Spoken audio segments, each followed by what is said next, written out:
Hey guys, thanks for joining us over here at Clock Management. It's August 6, 2019. I'm your host, Justin, and as always, I'm joined by my co-host, Perry. What's cooking? Good looking. Make sure you follow us on Twitter at Management Clock. You could catch our podcasts on YouTube, Spotify, Stitcher, Apple Podcasts, and Google Podcasts.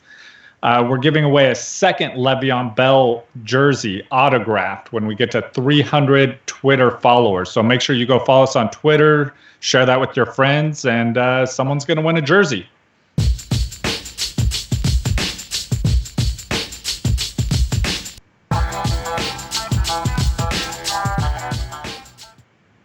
All right, guys, let's get into some football news. So first, we're going to get into some news that nobody cares about. My favorite. Everyone's my favorite favorite portion. Yeah, it's why I come. That's why I show up. All right, so Odell Beckham Jr., breaking news here. He gets out of his car in traffic and signs a OBJR13 license plate in New York. That's devotion right there. Right? That's a good football player there. Could you imagine the traffic, though? Yeah, people are probably pissed. The light turn, he's backing up traffic. All right, next set of news. Cliff Kingsbury called bro coach, and he hates it. Okay. Yep. I truly don't care about that news. I know, right? But it's news. And Baker Mayfield bites and shotguns a beer during an MLB game. That was actually pretty cool. I saw that clip. I'm impressed that he was able to bite through that can, like, effortlessly, by the way. Yeah, I'm hoping that you reenact that during our Friday episode. I will not reenact that. I won't. And that's all I got for the news no one cares about. So let's get into some real news, Barry. Yeah, I've got lots of real news to talk about. First piece of news just broke just before we started here. Before I was doing my notes, so I don't have it written down as a note, but Antonio Brown has obviously been dealing with this foot injury that's been unknown, is what it's been called. Turns out the foot injury is due to frostbite from not wearing proper footwear, I guess, in a cryotherapy machine. Wow. I feel like that I've never heard of a player missing time due to frostbite. Did you see the picture of his foot? No, I didn't. It was gross. I imagine so. Frostbite's gross, man. Let's see. Other thing I want to talk about, Ezekiel Elliott obviously has not signed a contract today. Today's the 6th, Justin. I know. So about 2 days ago, I read a report that the Dallas front office confirmed that the August 6th deadline is not for this year. It only applies to next year. It is reported that a contract was offered to Zeke, Dak, and Amari, but obviously Zeke hasn't signed it yet. I really hope he does. I don't know if he's going to, though. And me sitting at the 3rd pick in our draft, that's a really rough spot, not knowing where Zeke is going. So. Oh, man, and back to last week's news, Le'Veon Bell apologizing to fantasy owners. But he just showed it, like was telling Zeke he supports him in his holdout. Yeah. These guys do not care about fantasy. Jerks. Imagine, dude. Imagine not caring. Right. For all that money we paid it. Wait, never mind. Some more news here. Deonte Foreman was dropped by the Texans. Not sure if we mentioned this on Friday, mentioning it now. But then he was picked up by the Colts. How do you feel about that? It's a good spot for him? I mean, I think it's good for him. It doesn't help Mack. See, I still think Mack is pretty safe. But if anything were to happen to Mack, Foreman becomes really good. Yeah, I think that. So I think that Mack is still going to be a good running back, but he's definitely going to lose a few carries a game to Foreman. Yeah, I don't think it'll be very many, but I hope it won't be very many because I like Mack this year a lot. Jerick McKinnon was activated off the PUP list. He's still slow to come back, but they expect him to be ready for week 1. I think all this kind of does is muddy the waters in the backfield at San Francisco. Yeah, I don't know if they could get any muddier. That's true. I still like Tevin Coleman the most, but they're all becoming closer and closer together right now. So, piece of good news, Sony Michel is looking very comfortable in the passing game in New England. I liked Sony Michel early this offseason. I took him in a couple mock drafts. I like him even more now. Keep in mind that the third down work is never going to be his while James White and Rex Burkhead are there. But I do think that this is good for Sony Michel. Yeah, for sure. Chris Carson seems to have a firm grasp on the starting job in Seattle, it's reported. I feel like that's the truth this week. 2 weeks from now can be completely different. It seems like a really fluid situation there, and I think we should remain fluid on it as well. So don't reach for either of the running backs. No. I mean, they both should be fantasy relevant, so I would, like you said. Which one are you taking? I mean, so I'm going to be talking about Carson versus Montgomery later, so I'll get more into that then. Okay. Emmanuel Sanders, Cortland Sutton in Denver, wide receivers in Denver, had a fight. Apparently, Sanders was pushing Sutton to be on the same page as the team, step it up. I think it's a good thing overall, right? Sanders is a veteran with a lot of great experience. I like seeing something like this, pushing the younger guys to get better. I don't imagine it's going to go any further than this. Could almost put that in news nobody cares about. Sam Darnold is showing improved arm strength at camp. They're saying that he has increased velocity from last year. That's awesome for Robbie Anderson. I think it's good for Le'Veon Bell as well. Sam Darnold has talent. I don't think he should be drafted, though, this year as a number one quarterback. Yeah, only if you have a deeper league or a two quarterback league, super flex, something like that. Sure, yeah. Jalen Samuels is emerging as a huge weapon for Pittsburgh, not necessarily just right out of the backfield. He's been lining up all over the field, in the slot, out on the outside. I think that's awesome. I love Jalen Samuels right now in Pittsburgh. You can get him for a steal. I had him stolen from me in a couple of mock drafts that we just did yesterday, Justin, by my wife. Savage. I know, man. I have to live with her. And then last piece of news is DK Metcalf is dealing with a minor oblique strain. I imagine that his minor oblique strain would cover both of my obliques put together. That guy's got some huge obliques. Yeah, that's. I don't know what did he do to strain his oblique? Like he had to lift a boulder or something. Yeah. All right. Well, that's all the news I had for today. What are we doing today, Justin? What's the main course? It's our running back episode. So, ooh, that's right. Yeah, we each sent each other 3 sets of running backs, like we did with our wide receivers, with similar ADPs, and then we're going to break down which out of the 2 we like and why we like them. We also have to do our divisions too. Oh my God! Oh, I'm going to do this on the fly because I completely forgot about it. Ooh, that's embarrassing. I know. I got so excited about this running back episode, and someone had asked me a question if we could cover some rookie running backs, so I threw that onto the end. Got too wrapped up in that. You know what? I didn't prepare for this either, so we're both doing it on the fly. Tell you what, let's save that for the Friday show. We'll do it there so we can actually have a well thought out, as well as we do with those. I mean, it's not that serious of a thing. It's pretty serious, so. Only because I'm better at it, though. Yeah, way better. All right. Games no one cares about. Okay. So, I'm going to list off my pairs. You list off your pairs, Perry, and then we'll get into breaking them out. So, Perry gave me Carson and Montgomery from Seattle and Chicago. He gave me Marlon Mack and Aaron Jones from Indianapolis and Green Bay. And then he gave me Todd Gurley from the Rams and Damian Williams from Kansas City. Yeah, and Justin sent me Dalvin Cook and Nick Chubb from the Vikings and the Browns, Leonard Fournette and Kerryon Johnson from the Jaguars and the Lions, and Myles Sanders versus Jordan Howard, both on the Philadelphia Eagles. All right. So I'm going to go ahead and kick it off this time. And I'm going to go with Marlon Mack versus Aaron Jones for the first one. since we kind of talked about that for a second there. So, like with Marlon Mack, he had 1,000 yards last year, his first 1,000-yard season. He had 10 touchdowns, and he's got top 5 upside as a running back. You think so?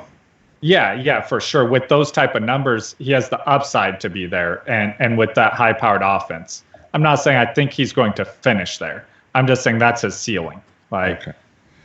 That's the best that's as high as he's going to go if everything falls in line for him and he does as good as he can. I think he's going to have to be breaking through some glass ceilings to. Yeah, and I mean that would also include some of those top running backs having things go wrong. But that's just, I think that's the best case scenario for him. I love Marlon Mack, but that seems really high. And so he's had multiple injuries throughout the last few years. He had 12 games last year in 2018, 14 games he played in 2017. So he missed a few games each one of those years. That's something that you need to, think about, but it's not huge injuries, so nothing that's too big of a concern. The Foreman signing, like I was saying there, I think that the Foreman signing isn't a huge deal. He's going to take a couple carries. I'm afraid he might vulture some touchdowns just to change it up when they get inside that red zone. They still have Hines there, which I love. Hines is more of a PPR type of guy, though. He's there. They have different roles in that offense, so Hines is no concern to Mack. Hines is definitely a lot better in PPR. Not better than Mack, just better in general. And then with Aaron Jones, he had 728 yards last season. So he didn't, quite a bit less than that 1,000 yards that Mack had. He had 9 touchdowns, so 1 less touchdowns, but that's not too big of a thing. Touchdowns are so dependent. It's really hard to predict where those touchdowns, when you're going to get those touchdowns. But that's a good number to have. He played 12 games in both years. So he missed a couple more games than Mack did in the last 2 years. I also think he's a guy who, if everything goes right, he potential top 5 upside if everything goes right for him too. So I see them very similar in that situation with the injuries, very similar. They both had a couple small injuries where they've missed a few games each year. He's definitely the best running back on that team. So I think that he's got that role locked in, and he's good this year, to be the starting running back there. He's dropped half of his body fat percent this year, which I thought was interesting. He went down from 11-point-something% to about 5%. And I like to see running backs dropping body fat, not gaining. Some running backs try and bulk up, and that usually doesn't go well for them. So I prefer to see something like that. It tells me he's going to be a little bit faster, more shifty, be able to accelerate a little bit more. All great things when you're trying to avoid being tackled. So I think that both these guys are on great offenses too. That's another good thing and that's kind of why I think they both have top 5 upside to them, because they're both going to be on these really great offenses that are going to score points. When you score points, it helps your running backs. That all being said, after I went back and forth with these for a while, considering everything, I just got to go with Marlon Mack on this, just based off the stats. I know you don't agree with me here, but I don't agree with you. I got to go with Marlon Mack in this situation. He's got the better stats. He's proved it already that he can do this, and I just need him to continue to progress at this point. I prefer Aaron Jones. I just think that Aaron Rodgers running back is going to be better than Andrew Luck's running back. I don't know. So I can't agree there. But look at before I started digging into these guys, I actually before I looked at anything, I was team Aaron Jones here. I was like, Aaron Jones is the one I like. And then as I convinced myself while I was doing this that Mack's my choice. I think it's when you're looking at last year's stats, though, it's important to note that after the bye week, that's when they started giving him the ball, really. And he had double-digit carries in every game after the bye week, except for week 15 where he got injured and then they were out of the playoffs at that point. So his numbers don't exactly reflect what his potential could have been. I know, but my fear is that when they started giving him those carries is when he got injured. So I'm like, can he not carry that load? Or well, I mean, he went 1, 2, 3, 4, 5, 6, 7 weeks being the guy. I mean, Marlon Mack has injury risk too. I think that they both do. It's just that being taken into account, Marlon Mack did have a better performance. I don't know. With Deonte Foreman there, I still like Marlon Mack, but I think I'm going to take the guy that they don't have bringing in, they're not bringing in more running backs. Yeah. So I did look at, and I think that with Green Bay, they're just not willing to give up on what's his name, Williams there, yet, who they drafted, I think, is 2 years ago. I think they're just not willing to be like, okay, he's not working out yet, which is why they're not bringing in someone else yet. Okay. Well, there's our first one that we disagree on. It's obvious that the running backs are really tight. It's hard to. Yeah. I struggled with all three of these. And my gut feeling tells me we're probably going to disagree on a few of them, and that's fine. Okay, so the first matchup that I had was Dalvin Cook versus Nick Chubb. I'll talk about Dalvin Cook first. Dalvin Cook has never played a full season in the NFL. He was drafted in the second round of 2017. He was taken as a third overall running back after Leonard Fournette and Christian McCaffrey, who went in the first round, who have both been fairly decent. I'll talk about Leonard Fournette later. Christian McCaffrey's been fantastic. I think he's lived up to the hype. In his first 3 games, Dalvin Cook looked like he might have been the steal of the 2017 draft. He was insane. He was the number 1 running back in those first 3 weeks. Then he tore his ACL in week 4, which ended that season, obviously. Cook is currently being drafted 19th overall, which places him firmly in the second round. I think that's fair due to his injury risk. He has number 1 running back upside, but with the injury risk, taking him as your first running back is really scary, at least how I feel. In 2018, he played 11 games. He finished with 615 yards and 2 touchdowns, 305 receiving yards and 2 touchdowns. This is where I start to really like Dalvin Cook because the receiving numbers are as good as they are, right? So if we inflate that out to 16 games, we're looking at closer to 500 yards and maybe another touchdown, which is great for a running back who we don't really think of as a receiving running back, right? He's not a Theo Riddick or a Darren Sproles type or anything like that. In 2018, he finished with over 100 rushing yards only once in a game and averaged almost 4 receptions a game. So I guess I'm having a little bit trouble understanding the hype when it hasn't really been there. The numbers haven't been there since those first 3 games of his career. I think it's just kind of weird. I think that I'd expect to see him just a little bit lower. Dalvin Cook is entering this season 100% healthy according to him and the team. So that's great news. I think that's a great thing to start at, but he's had 6 injuries in his career. So I think if I got him as my second, or if he even slipped to the beginning of the third, which isn't crazy, I would be very happy. I think you could win your league with a third round Dalvin Cook pick. Nick Chubb. When we talk about Nick Chubb and the Browns, we have to talk about the Browns. Chubb is entering a sophomore season following a very strong rookie campaign. Going into 2018, he was given minimal work until week 7. In week 8, I think it's important to note that that's where the big coaching change happened in Cleveland, and they started using Nick Chubb a lot. He's getting double-digit carries every week. I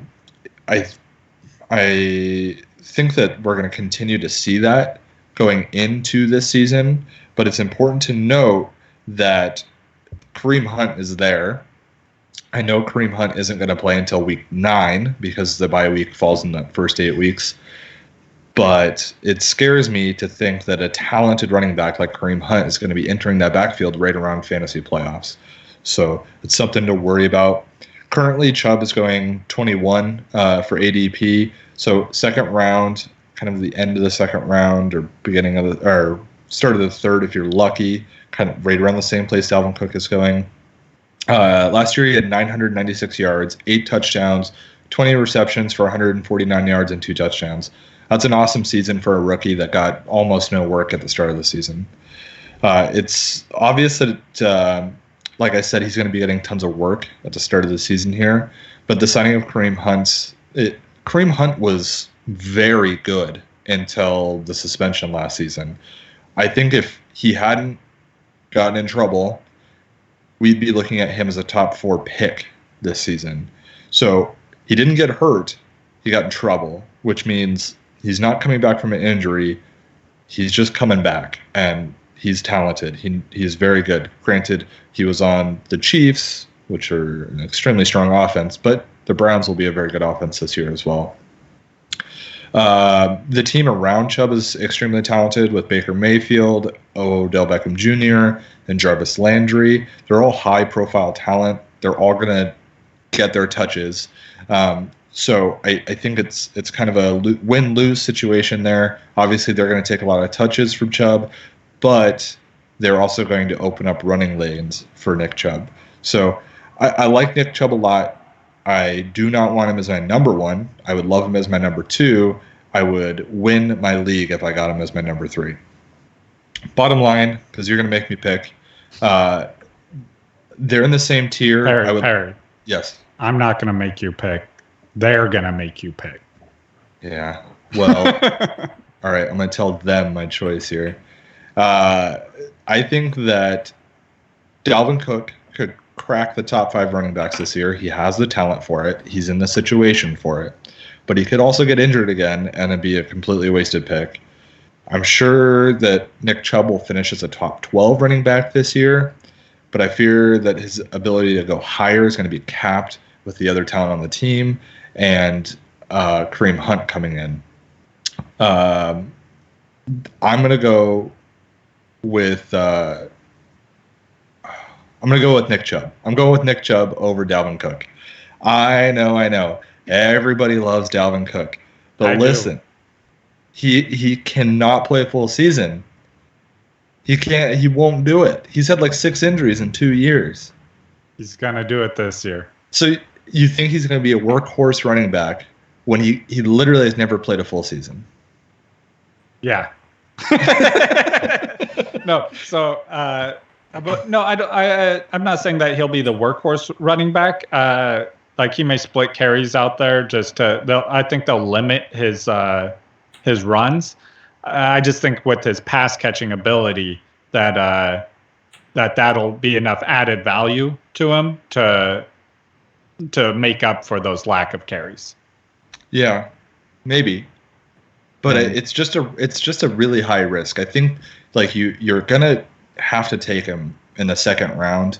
Oh yeah, it's rough. But like you said, with Nick Chubb, I feel like you're gonna get him, and he's gonna be great. And then you're gonna get to the fantasy playoffs, and he's gonna disappear. I don't think he's gonna disappear. I think that's not completely, but yeah. But he's not going to be the same player he was for the rest of the season that got you into those playoffs. I think though, if that's something that you're really scared about, you can always trade him in like week 6. Which I understand, but also everybody else knows that Kareem Hunt's coming back too. But everyone else in your league. There's a lot of people that believe one way or another. So you find the guy that believes that Nick Chubb is the man, no matter what, and you could get something good. I don't know. For me, I feel like Nick Chubb still is going to be startable once Kareem Hunt comes back. Dalvin Cook could miss games at any point. It's just what he does in his career, and he scares me. He scares me. But like I think like I like that if Dalvin Cook gets injured, I'm getting rid of him off my team because he's gone. Second round. Yeah, which sucks. But if he stays healthy, then that like he's going to win you your league. Like he's going to help you win that league. Yeah, I don't know. I guess I'm just too risk adverse with my first 3 picks. Yeah, and I agree. Like it's a high risk pick, but if it pays off big. I think Nick Chubb will pay off. Maybe not as big, but he will pay off. And I agree. I think Nick Chubb's ceiling isn't as high as Cook's, but he's a safer pick.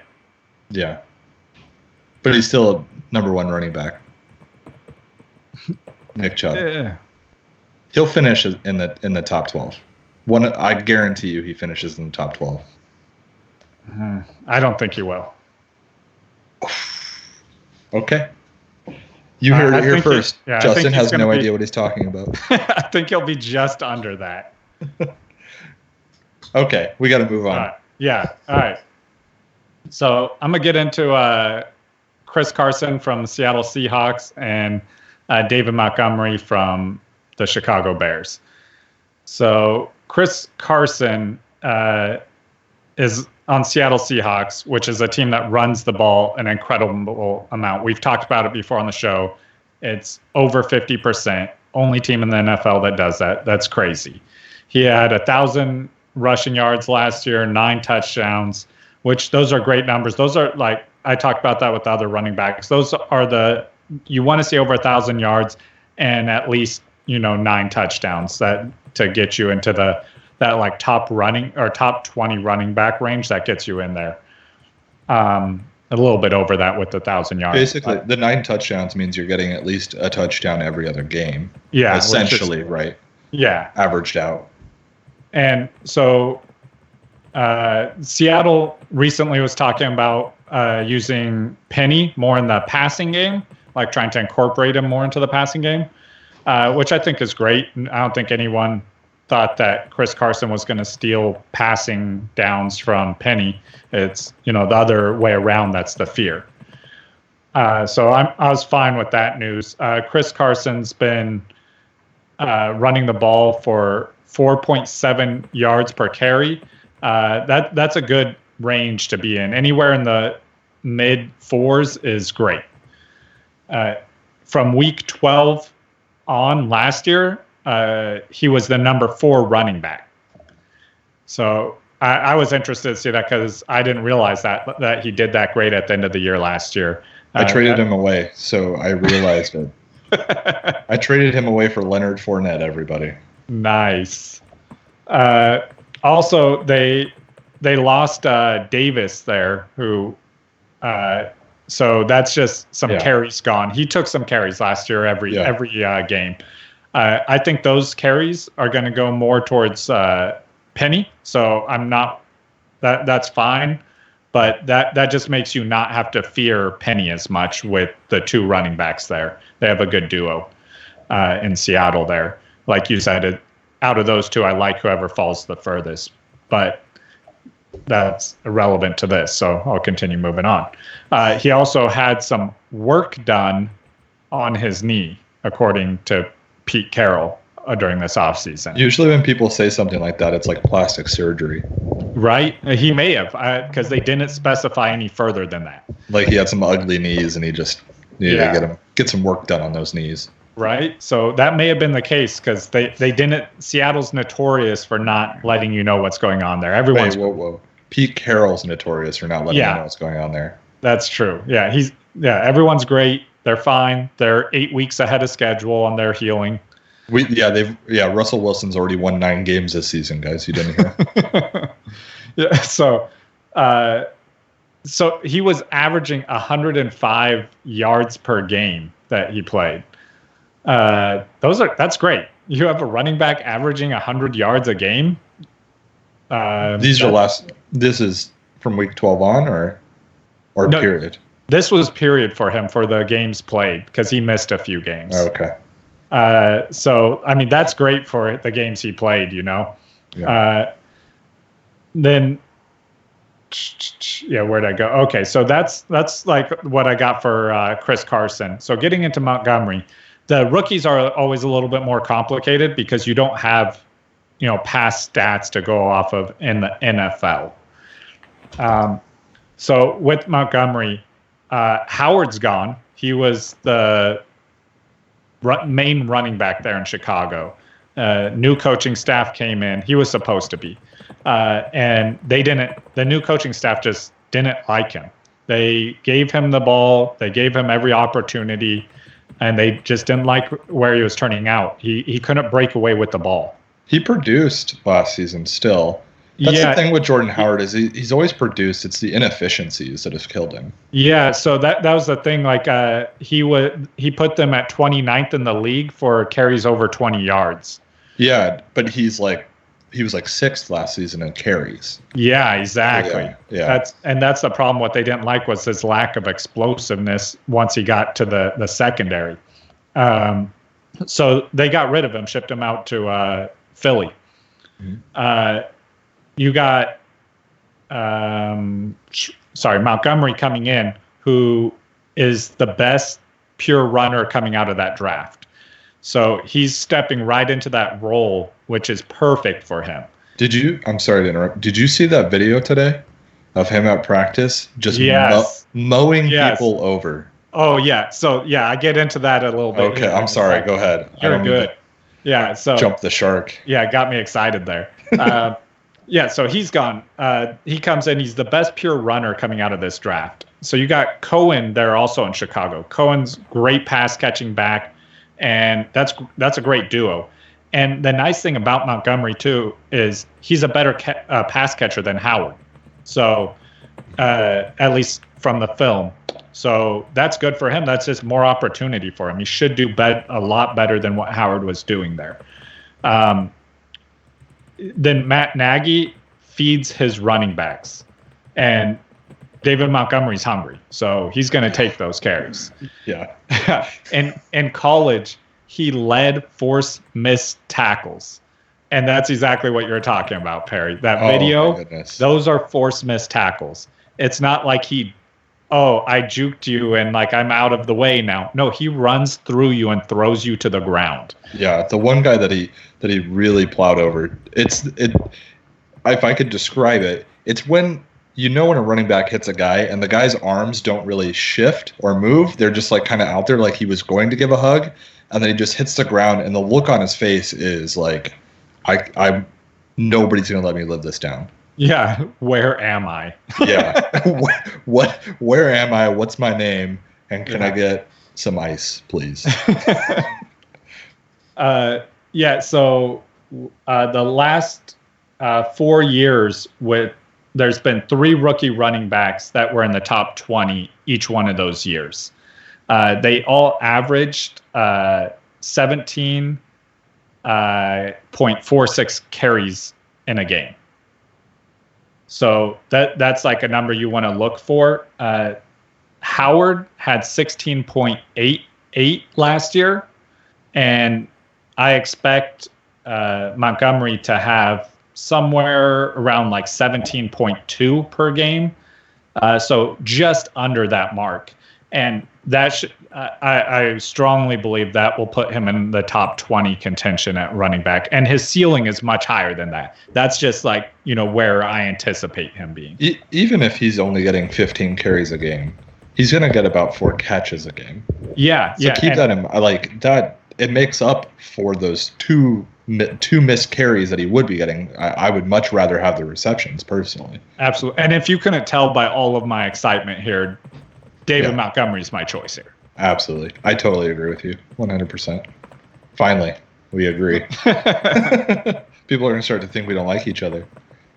Oh, no. They're on to us. Yeah. All right. So my next pair is Leonard Fournette versus Kerryon Johnson. This is kind of a spicy pairing, I think. Leonard Fournette. Let's cover Leonard Fournette first. His ADP is 25. So 25th overall player taken. I think it's too high for Leonard Fournette. I'm surprised by that because I know you love Leonard Fournette too.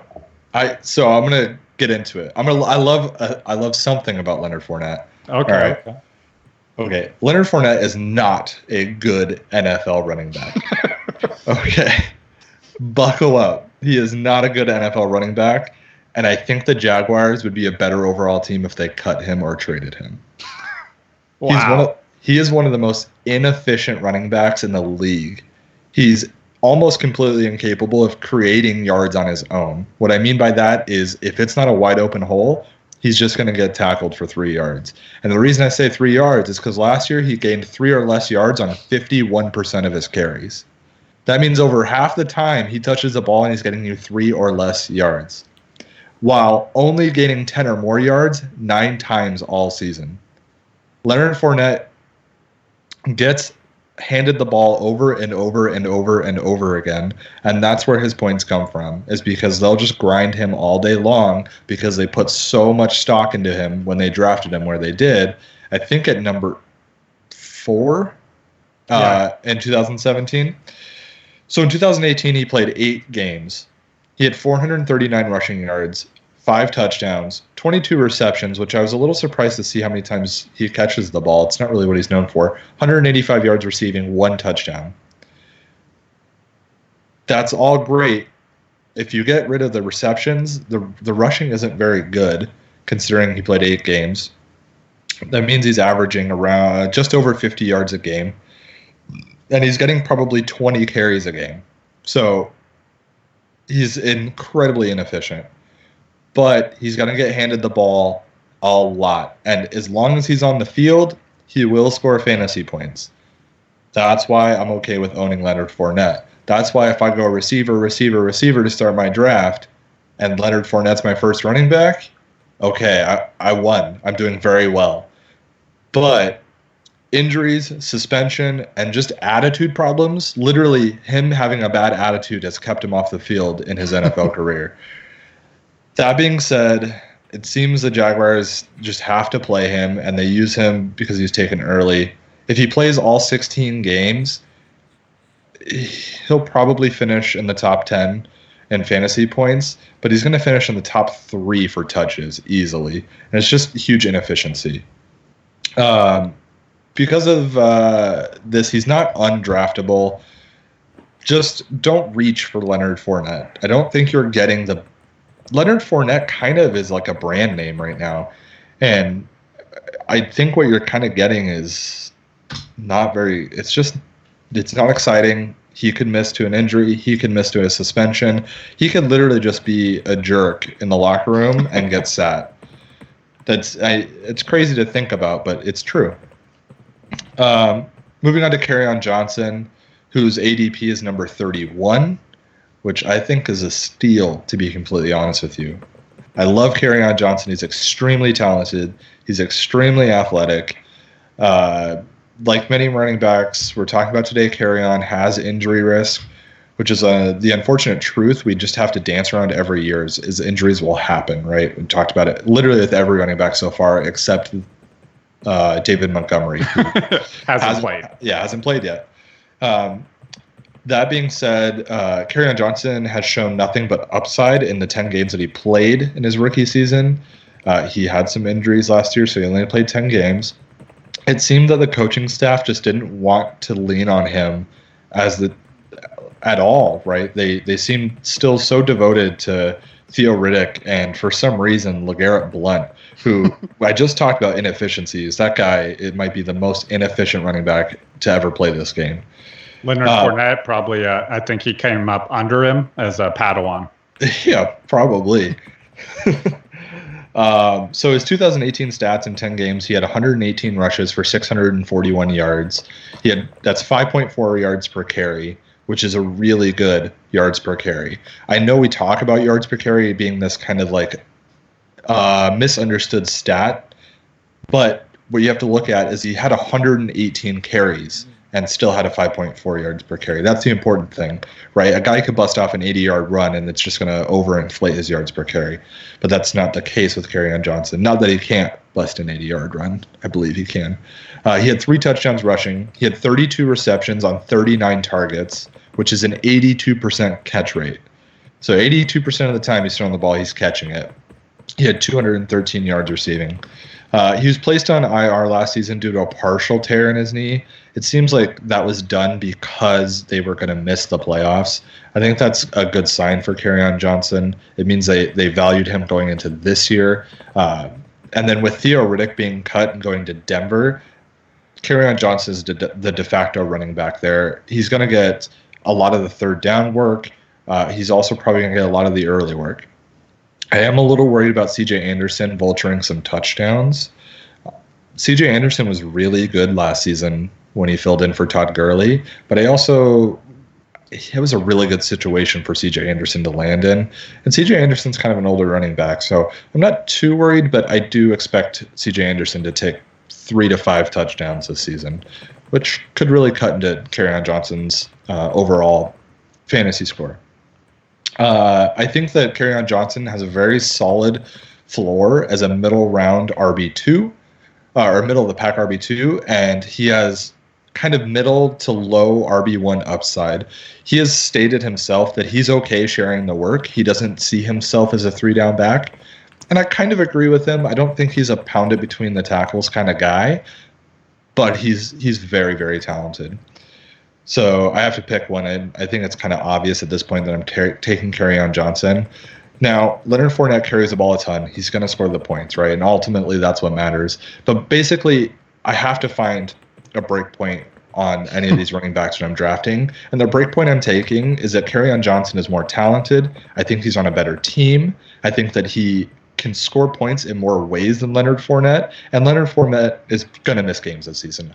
I guarantee you can so I'm taking Kerryon Johnson, and I'm happy about it. So I think that the Jags might be sneaky good this year, but more based off their defense. So like the offense isn't going to be like really good putting up points. Who's their quarterback this season, Justin? Well, they upgraded. They fired Blake Bortles, so exactly they upgraded. So who are you taking there? Oh, no, I completely agree with you. Kerryon Johnson. Yeah, because I know in some of our mock drafts, you had taken Leonard Fournette, and I was like, oh, wow. I was kind of surprised because I do not like Leonard Fournette. And so I was like, man, I wonder what Perry thinks between these two guys, because I also know you like Kerryon Johnson a lot. Yeah, I think it's also important. This is a really good example of why we do this, of why we're doing this podcast, because I was probably leaning a little bit towards Leonard Fournette before I did all this research. So that it's important to match guys near similar ADP, because you never know, they may both fall to me, and then I have to make that decision, and now I'm more well informed. And I think Kerryon Johnson's a better pick. I kind of wish I didn't choose those two for you, because we're drafting this weekend. Yeah, we are. So, all right, my last one is, oh, man. Whew, okay, speaking of injuries, I got Todd Gurley and Damian Williams. All right, so let me get into this. I'm going to start with Williams, who currently has a pulled hamstring. Before you get started, how badly do you not want this situation to come up in your draft? Oh my God. Please, neither one of these guys be on the board when I'm drafting. Or both of them, for that matter. Yeah. God. All right, so, yeah, Damian Williams currently has a pulled hamstring. Oh, just right off the bat. Here you go. Luckily, it's early enough to where if they want, they can give him plenty of time to rest. So he's not trying to come back too early and re-injuring that hamstring, because that happens all the time. So I'm grateful for that. He's on a great offense. He averaged 5.1 yards per carry, which is outrageous. That's a great number. That being said, he had 50 carries. That's not a great number. No, it's not. Kareem Hunt, for example, had 181 carries last year in that same offense. So that's more where you're looking for him this year. Every year previous to this year, Damian Williams has had 3-point-something yards per carry. He's not going to get you anywhere in the 4 range. He just refuses. Either 5 or 3. That's it. That's just obviously that's me joking. He will probably be somewhere in the 4 range this season. So I don't want anyone who's just listening in like, oh my God, he's going to be amazing this year. 5 yards a carry on 180 attempts. No, that's not happening. Okay, so what if it does? Then whoever picked him is winning. Yeah, so that was in 2017. He had 3.9. The year before that, 3.7. Like I said, he's always in that 3 range until last year, and always around the same amount of carries. Like he hasn't had this workload, so this will be his first time having that huge workload. So everyone's banking on him to take Hunt's role, basically. So I looked more into like Hunt's stats than Damian Williams from last year, because that's more the role he's going to be taking on in that offense, which is the important part, is it's a role in the Kansas City Chiefs offense. Hunt had 1,000 yards rushing and 14 touchdowns last year. Those are fantastic numbers. Their offense stretches the field with those fast wide receivers and their schemes. So that gives the running backs all the room in the world to run. So it's just, you don't have to be an amazing running back in order to get yards there. They just fall into your lap. Mm-hmm. So that's great for him. Again, he has a pulled hamstring, so he's got that injury risk. And yeah, he has never done this before, carried that load. So you got that as well as the injury risk for him. On the other hand, you have Todd Gurley. You should have said on the other knee. Yeah, right. I don't want to put any more pressure on his knee. Even a joke might break him. Right? Todd Gurley has had over 1,000 yards every season. He normally gets around, he averages 14 touchdowns a season. In the last 2 seasons, he averaged 20 touchdowns. Yeah. That's ridiculous. I know. I had him last season.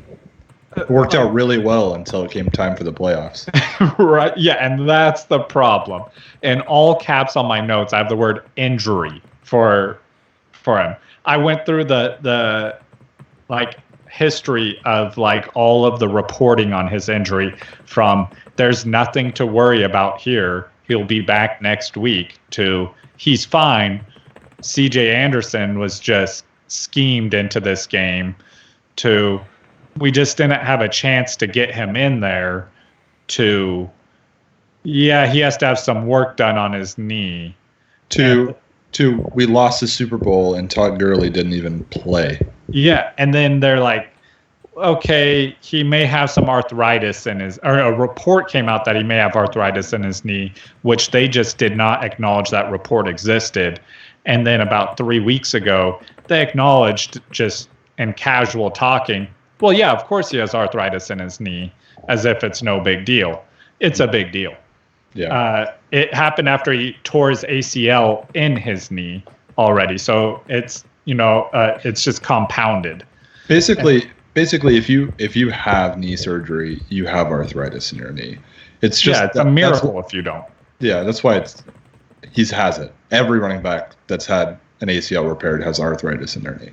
And his is obviously worse than most other running backs, though. I agree, yeah. I mean, you saw how much it caused him. And so now their offense, also first they paid Malcolm Brown to come back. They matched an offer to bring him back. So that tells you, they're like, we need someone. And then after that, they drafted Henderson in the 3rd round to come in because they need a running back. Now, they're talking about they need depth and stuff like that, which, yeah, sure, you need depth.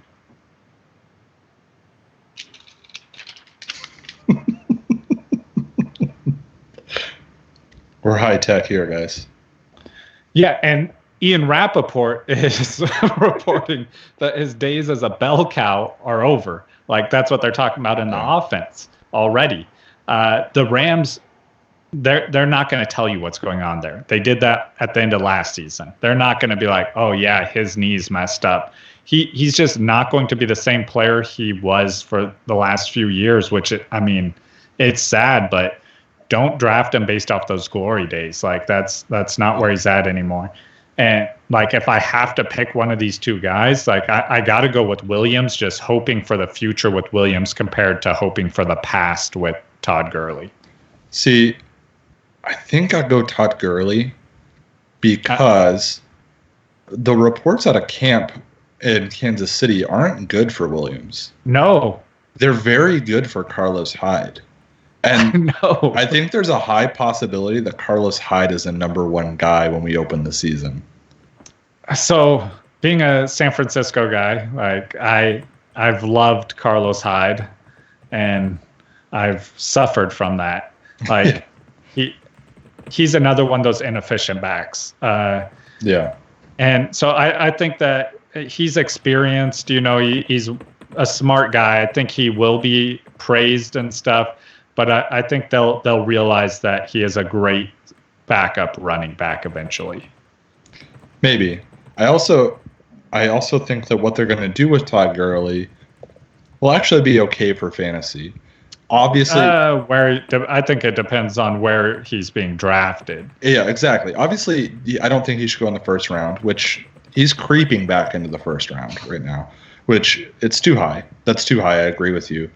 But if I took Todd Gurley at the turn of the second, third, or got him late second, I think it's okay. I think he's going to get a lot of goal line work, right? But I would just rather have Damian Williams there and hoping that he's the starter.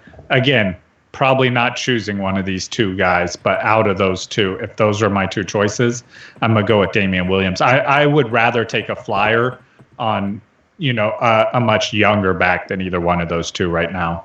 Okay, fair enough. Moving on to my last matchup, Miles Sanders versus Jordan Howard, teammates. Literally going back-to-back in ADP, number 76 and number 77, Sanders, Howard, respectively. I'm going to talk about both of them kind of together in this one because they are on the same team. And it's just kind of hard to talk about situation separately, right? They're in the same situation almost. So Miles Sanders is a rookie coming out of Penn State in Philadelphia now. He's a 3-down talent on a team that loves to misuse 3-down running backs. So Jay Ajayi went there, arguably a 3-down talent. Didn't do anything, really. I think we're all pretty disappointed with Jay Ajayi. We were disappointed with, help me out, Dallas. Trade from Dallas. I'm lost. It doesn't matter. Moving on.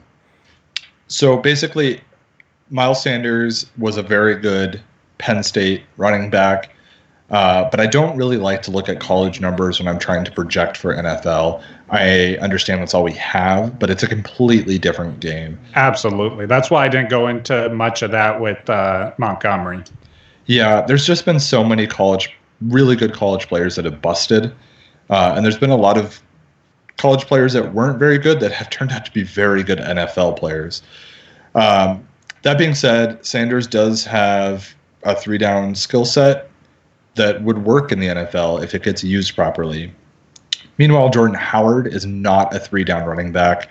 I think that's been made clear through his whole career. I don't think he sees himself as a 3-down running back. I don't think he's trying to be a 3-down running back. Jordan Howard is going to pound it in the numbers.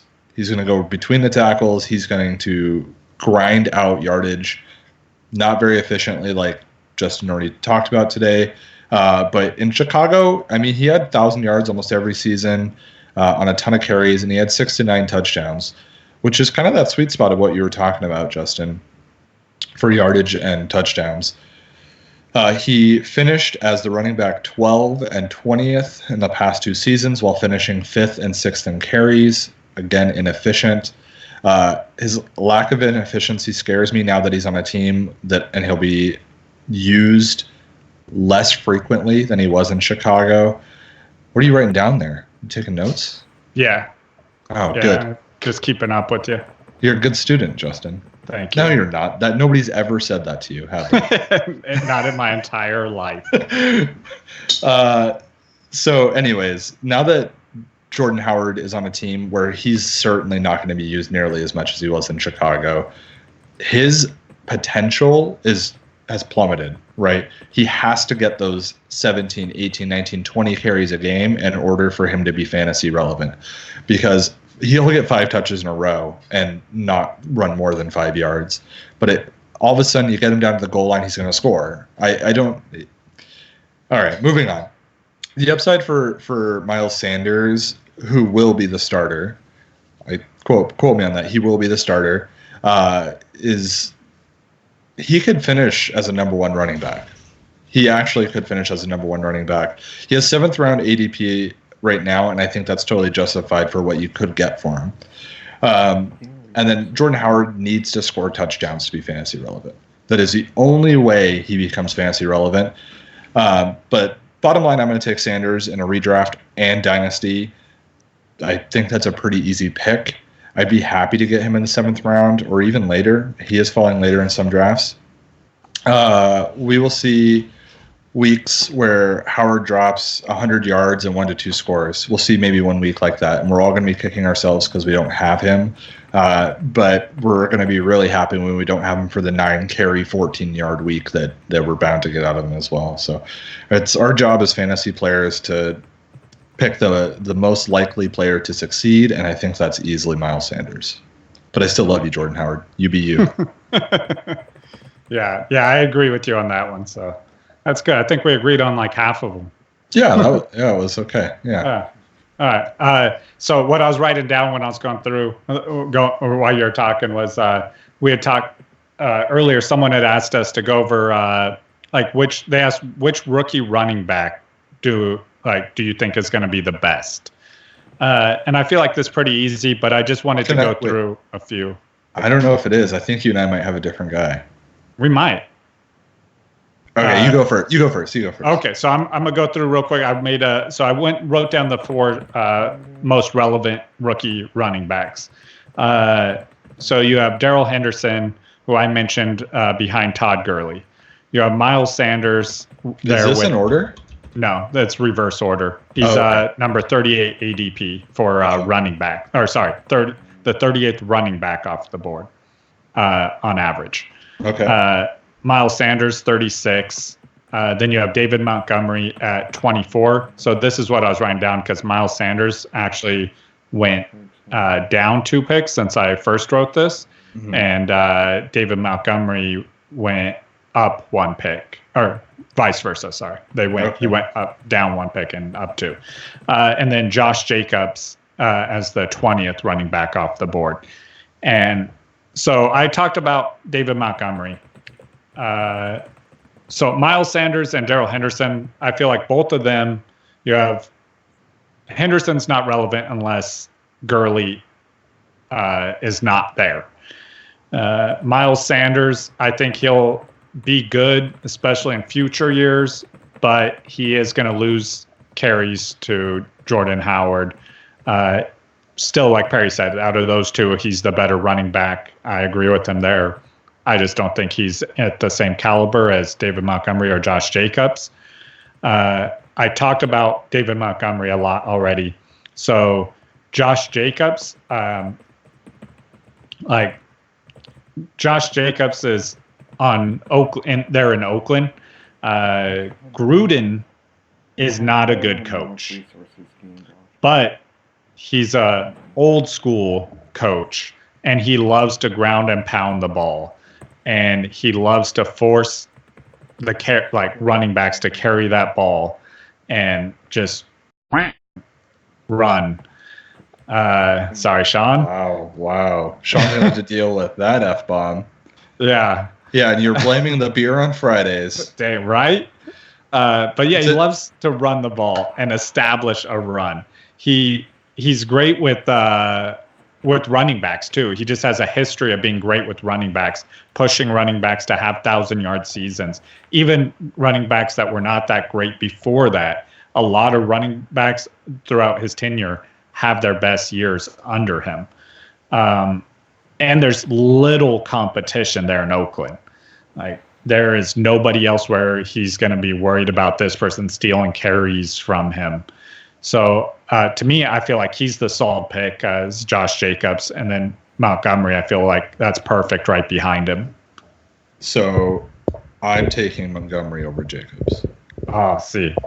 I'm going to take Montgomery over Jacobs. I think Montgomery's a better player. I think he's in a better situation too. So I think Montgomery is a better player. I just think Jacobs has no competition. He is their only back. I wouldn't call Tariq Cohen competition though. No, not necessarily competition, but they're going to utilize Tariq Cohen. Yeah. I'm still taking Montgomery over Josh Jacobs, and I know I'm the minority on that one, but not by much. Like I said, it's number 20 running back and number 24. So like it's not like I'd be shocked if Montgomery outperforms Jacobs by the end of the season. Just personally, I think that Josh Jacobs is the running back in that situation. So I think the 3 rookie running backs that are really going to be relevant this year are going to be David Montgomery, Josh Jacobs, and Myles Sanders. I think we agree there. They have the most potential to be super relevant. A couple people that you didn't mention were Tony Pollard in Dallas. If Zeke's not there, Tony Pollard's going to be very good and could be the number 1 rookie running back. Yeah, they did just bring in Alfred Morris, which that doesn't bode well for Pollard, but I think he'll be more of a running back by committee with that situation. Pollard's been getting all the first team touches right now. Okay. Oh, I but they just signed. Alfred Morris. So. Quadri Olson out of Atlanta, rookie running back. Obviously, he has no value unless Deonte Foreman gets hurt. At that point, he could be a flex. Ito Smith is still there. And then the last guy, Devin Singletary in Buffalo. I think sneaky pick. That was the next one on my list that I didn't include. Sneaky pick with Devin Singletary. There are a lot of old running backs up there, and he is a rookie, and he's ready to go, and they need to build for the future. I think he could be 1,000-yard rusher. It could happen. He's just talented. Trying to imagine the conversations that happen in their running back room. Like, you got 4 80-year-old men. Yeah. And there's a lot of there's a lot of Metamucil going on up there. Right? Like, how does he bond with them? Yeah, I don't know. Hey, kid, keep paying your AARP, paying your taxes. I'm going to need Medicare here pretty soon. Yeah, but no, there's a good chance he could be their starting running back. Yeah, during this season, on. LaShawn McCoy seems to think he's a starting running back, but I don't know. Devin Singletary seems really good. I mean, that could also be Alzheimer's. So, I think if I was the Bills, I would start Devin Singletary.